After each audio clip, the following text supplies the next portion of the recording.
So I've made this video to try to make your life a little easier. I know that radians can be very confusing.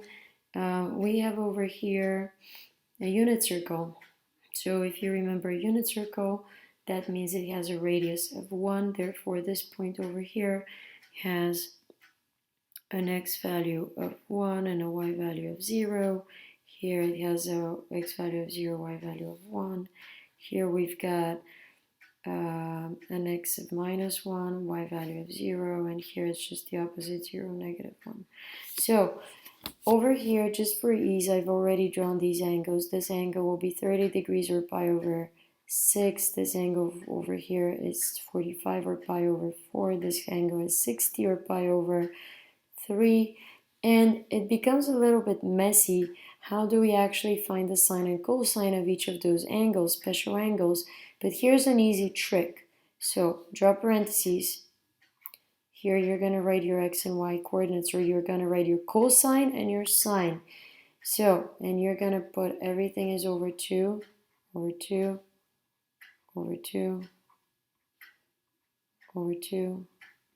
And here's what you're going to do. You're going to go from top down, 1, 2, 3, and then up, 1, 2, 3. So I went down 1, 2, 3, and I go up 1, 2, 3. And now I just put square roots.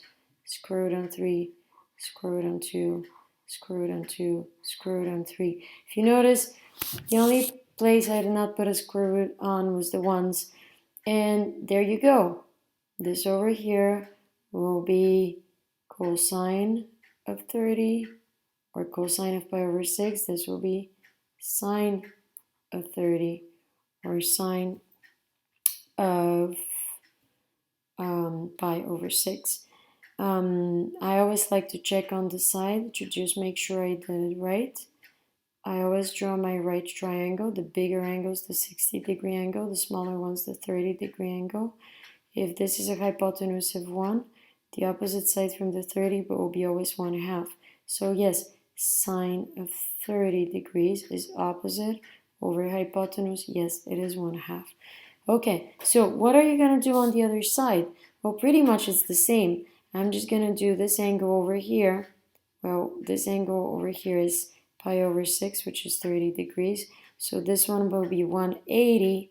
This is a 30-degree reference angle, so this entire thing over here will be 180 minus 30, which is 150. So this little guy is 30 degrees. Okay, so this guy is going to have exactly the same values as the one we see over here.